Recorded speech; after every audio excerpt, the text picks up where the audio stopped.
to the program.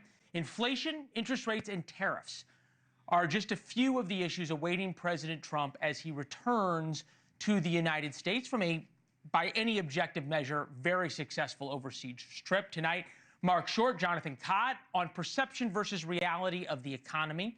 Former Levi's marketing chief Jennifer Say untangles the outrage over Sydney Sweeney's good jeans. If you haven't seen that video, well, buckle up. But first, our Why It Matters segment tonight. Since April, everything the Democrats and the media told you about President Trump's tariffs has turned out not to be true. It's turned out to be false. This week will tell us if the Trump economy is real and here to stay. By all accounts, he has had an immensely successful first 6 months, particularly with trade, something the president likes to talk about. It's a win. Here he is in the last hour.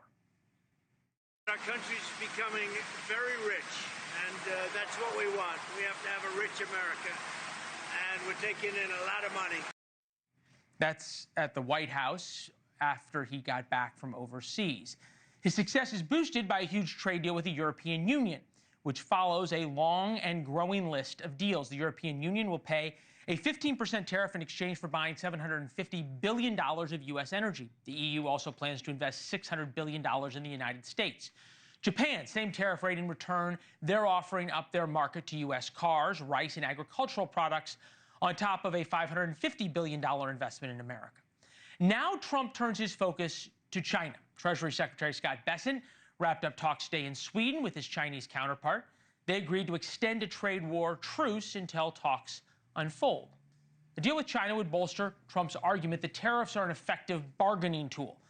Trump thinks he has something very valuable, which is access to the U.S. markets. He wants something for that. He's going to need to get past an extremely important week to keep that strength up.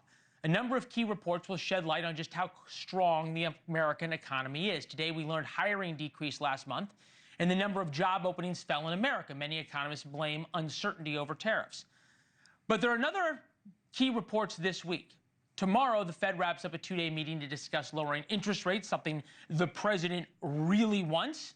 We'll also hear numbers about the GDP report. Thursday, we'll get the weekly unemployment numbers, followed by the monthly unemployment numbers later the next day. Friday, also the deadline to resume Trump's reciprocal tariffs. All of these things will have serious impacts on Trump's presidency and your wallet. A little bit of positive economic news might also temporarily quiet the Trump-hating media and Democrats on Capitol Hill who refuse to and continue to refuse to give the president any credit. It's kind of pathetic. We're the United States of America. You don't foreign direct invest in us. We foreign direct invest in you. Trump would have you believe it's the biggest deal ever. There's just one hiccup. It's fake. It is not good for American consumers and business consumers.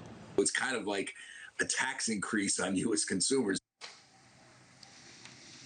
If the reports are positive, it gives Trump enormous political capital. How he spends that political capital will define his presidency. Thank you for watching. Subscribe below and download our NewsNation app right now on your phone, and you will get fact-based, unbiased news for all Americans.